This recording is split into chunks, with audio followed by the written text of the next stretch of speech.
இன்று இந்த கலையமுதம் நிகழ்வில் உங்கள் அனைவரையும் சந்திப்பதில் மிகுந்த மகிழ்ச்சி அடைகிறேன்.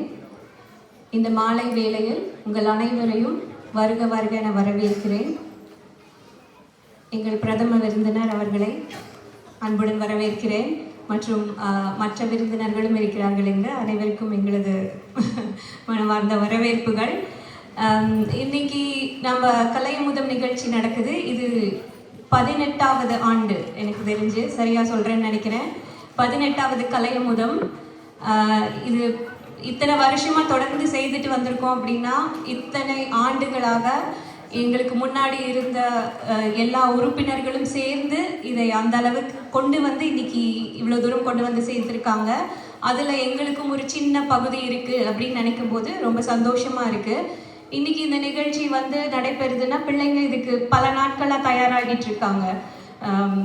பிள்ளைங்கள் மட்டும் இல்லை, நிர்வாக குழு இங்கே இருக்கிற ஒருத்தரும் வந்து இரவு பகலாக இன்ஃபேக்ட் வேலை பார்த்துருக்காங்க. பல பிளானிங், இதில் ஈவெண்ட்ஸ், இது சின்ன சின்ன விஷயம் கூட நுணுக்கமாக பார்த்து அதை அரேஞ்ச் பண்ணி ஒரு as simple as ஒரு ட்ரே எடுத்துகிட்டு வர்றதுலேருந்து, ஒரு பூ கொண்டு வர்றதுலேருந்து, ஒரு விஷயமும் யோசித்து அதை ஒருத்தரும் பொறுப்பாக எடுத்து செய்து தான் இன்னைக்கு இந்த அளவுக்கு வந்திருக்கு. ஸோ உங்கள் ஒத்துழைப்பு இல்லாமல் இது நடந்திருக்காது. பெற்றோர்களும் இதுக்கு நிறையவே ஒத்துழைப்பு கொடுத்துருக்கீங்க. அது இன்னைக்கு இந்த ப்ரோக்ராமில் உங்களுக்கு நல்லாவே தெரியும்னு நினைக்கிறேன். பிள்ளைகள் அதுக்கு தயாராக இருக்காங்க. இன்னைக்கு புது பேரண்ட்ஸ் நிறைய பேர் இருக்கீங்க. உங்களுக்கு இது எங்களோட முதல் வருஷமாக இருக்கும். உங்களுக்காக ஒரு சில விஷயங்கள் சொல்லணும்னு நினைக்கிறேன். இந்த பள்ளிக்கூடம் ஆரம்பித்து 18 வருஷம் ஒரு தலைவரும் இருக்கும்போது ஒரு புது விஷயங்களை இன்ட்ரடியூஸ் பண்ணி அதை வந்து மெருகேற்றி பள்ளியோட செயல்முறையை ஒருத்தரும் பெட்டர் ஆக்கிட்டே போகிறோம். அதில் வந்து இந்த வருஷம் என்ன செய்திருக்கோம் அப்படின்னா, இந்த வருஷம் எங்கள் ஸ்டூடெண்ட் நம்பர்ஸ், மாணவர் எண்ணிக்கை வந்து அதிகரிச்சிருக்கு. அதுக்கு ஃபெசிலிட்டேட் பண்ணுற விதமாக வந்து எக்ஸ்ட்ரா கிளாஸ் ரூம்ஸ் எல்லாம் எடுத்து, எக்ஸ்ட்ரா 2 புது கிளாஸ் ரூம் எடுத்து அந்த எங்கள் பள்ளிக்கூடத்தை விரிவுபடுத்தியிருக்கோம். அது மட்டும் இல்லாமல் கூகுள் கிளாஸ் ரூம்ஸ் இன்ட்ரடியூஸ் பண்ணியிருக்கோம். எல்லா வகுப்புகளுமே இப்போது கூகுள் கிளாஸ் ரூம்ஸில் மாத்திரம் இருக்கிற டெக்னாலஜிக்கல் அட்வான்சஸுக்கு ஏற்ற மாதிரி நாங்களும் வந்து அதை எங்களுக்கு முடிந்த அளவுக்கு முன்னேற்றி பிள்ளைகளுக்கு ஏற்ற மாதிரி அதை கொண்டு போயிட்டுருக்கோம். எல்லாத்தையுமே ஆன்லைன் பிளாட்ஃபார்மில் கொண்டு வந்து, அது வந்து ஒரு சின்ன விஷயமே அல்ல. அதை செய்கிறதுக்கு ஒரு பெரிய குழு இருக்காங்க. அது தவிர டீச்சர்ஸும் வந்து அந்த புது டெக்னாலஜியை யூஸ் பண்ணுறதுக்கு அவங்க அதை கற்றுக்கிட்டு அவங்களும் அதை செயல்படுத்துகிறாங்க இப்போது. ஸோ அதில் ஒரு பெரிய பெருமை எங்களுக்கு. அதை இன்ட்ரடியூஸ் பண்ணி இப்போ நடத்திட்டு இருக்கோம். அது மட்டும் இல்லை, எங்கள் பிள்ளைகள் வந்து படிப்பு மட்டும் இல்லை, கலை நிகழ்ச்சிகள், இந்த மாதிரி சமாச்சாரங்களையும் வந்து பெரிய விதத்தில் வரணும் அப்படிங்கிறது எங்களுக்கு ஆசை. தமிழ் கலைகளை வளர்க்கணும் அப்படிங்கிறது எங்களோட முதன்மையான விருப்பம். ஸோ அதுக்காக தான் இந்த ஒரு வாய்ப்பை ஏற்படுத்தி பிள்ளைகளுக்கு ஒரு மேடையை கொடுத்து அவங்களை இங்கே பெர்ஃபார்ம் பண்ணுறதுக்கு ஒரு பெரிய ஒரு முயற்சி எடுத்து நாங்கள் செஞ்சிட்ருக்கோம். இது உள்ள எங்களுக்கு முன்னாடி செய்கிறதோட மட்டும் இல்லாமல் பிள்ளைகளை வெளியில் போய் அவங்களுக்கு அந்த ஒரு வெளி ப்ரோக்ராம்ஸ்லையும் பார்ட்டிசிபேட் பண்ணுற அளவுக்கு நாங்கள் அவங்களுக்கு அந்த வாய்ப்புகளையும் வழங்குகிறோம். பிள்ளைகள் வந்து சமீபமாக இங்கே நடந்த heritage month, Tamil heritage month Kingston borough council மூலமா நடந்தது. அங்கேயும் எங்கள் பிள்ளைகள் வந்து சிறப்பாக செய்தார்கள். அது தவிர லூவிஷியம் கோவில், அங்கே போயும் பிள்ளைகள் வந்து செய்தார்கள். ஸோ இப்படி ஒரு வாய்ப்பு எங்கெல்லாம் கிடைக்குதோ எல்லா இடத்துலையும் பிள்ளைகளுக்கு வந்து அந்த இதை கொடுக்குறோம்.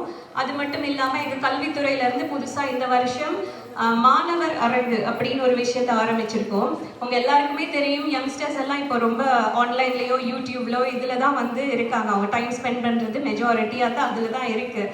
ஸோ அவங்கள போய் சேரணும் அப்படின்னா அவங்க வழியில் போய் தான் அவங்கள சேர முடியும் அப்படின்ற ஒரு போக்கில் தான் இதை ஆரம்பித்தோம். அந்த விதத்தில் எங்கள் கேம்பிரிட்ஜ் படிக்கிற மாணவர்கள், கேம்பிரிட்ஜ் தமிழ் படிக்கிற மாணவர்கள் மாணவர் அரங்கு அப்படின்றதுல பங்கேற்பாங்க. அதில் எப்படின்னா, கேம்பிரிட்ஜ் மாணவர்கள் சிறுவயது மாணவர்கள், அதாவது வளர்த்தமிழ் 2, 3ல் இருக்கிற பிள்ளைகளை பேட்டி எடுத்து அவர்களிடம் தமிழில் பேசி ஒருத்தருக்கு ஒருத்தர் அந்த தமிழ் கலந்துரையாடல் ஒரு இன்டர்வியூ ஸ்டைலில் அதை வந்து ப்ரெசென்ட் பண்ணுவாங்க. ஸோ இதில் என்னென்னா, அவங்களுக்கு அந்த பேசுகிற தன்மையோட கேமரா ப்ரெசன்ஸ், முன்னாடி என்ன பேசுறது, அந்த தமிழ் கலந்துரையாடல், அந்த ஒரு இதையும் வளர்த்த மாதிரி ஒரு தெரியுது. அது ரொம்பவே சக்ஸஸ்ஃபுல்லாக அதுவும் போயிட்டுருக்கு. ஸோ அது ஒரு பெருமைக்குரிய விஷயம்தான். அது தவிர இப்போ விளையாட்டுத் துறையிலையும் நாங்கள் வந்து பெருசாக வந்து பண்ணிட்டு இருக்கோம்னு சொல்லணும். எங்கள் விளையாட்டு ஒருங்கிணைப்பாளர் வந்து ரொம்பவே முயற்சி செய்து பேட்மிண்டன் நல்லா போயிட்டு இருக்கு. அதை தவிர இப்போ புது முயற்சியாக நெட்பாலையும் வந்து இன்ட்ரடியூஸ் பண்ண போகிறோம். அதுக்கு ஆல்ரெடி எல்லா இன்ஃபர்மேஷனையும் வெளியில் அனுப்பியாச்சு. பட் இன்னும் அடுத்த டேர்ம் புது டேர்ம் ஆரம்பிக்கும் போது நெட்பால் செஷன்ஸும் ஆரம்பிக்க போகிறோம். ஸோ இப்படி எல்லா ஆங்கிள்லையும் பிள்ளைகளுக்கு ஒரு ஃபுல் பேக்கேஜாக ஒரு இடம் இருக்கணும் தமிழ் பிள்ளைகளுக்கு அப்படின்றது தான் எங்களோட எய்ம். வந்து தமிழ் மட்டும் இல்லை, தமிழ் கலைகள், உடற்பயிற்சி போன்ற எல்லா விஷயங்களையும் சேர்த்து வழங்குறது தான் எங்கள் சரை தமிழ் ஸ்கூலோட ஒரு முக்கியமான முயற்சி. ஸோ அதில் வந்து செய்துட்டு இருக்கோம்னு நினைக்கிறேன். ஓரளவுக்கு இன்னும் நிறைய செய்ய வேண்டியது இருக்கு. இன்னும் லிஸ்ட் இருக்கு எனக்கு. என்னோட பதவி காலத்தில் என்னெல்லாம் செய்யணும்னு நினைக்கிறேனோ அதெல்லாம் செய்து முடிக்கணும்னு நம்புறேன். இன்னைக்கு பிள்ளைங்க வந்து கஷ்டப்பட்டு எல்லாம் ப்ராக்டிஸ் பண்ணியிருக்காங்க. இதுக்கு ஆசிரியர்கள் மட்டும் இல்லை, பேரண்ட்ஸும் ஐ திங்க் ரொம்பவே எஃபர்ட் போட்டிருக்கீங்க. எனக்கு தெரியும், நான் எல்லா குரூப்ல இருந்து பார்த்துருக்கேன். அதனால பிள்ளைங்க செய்கிறாங்களோ இல்லையோ, பேரண்ட்ஸ் தான் வந்து ரொம்பவே முனைப்பாக இருந்த மாதிரி தெரியுது.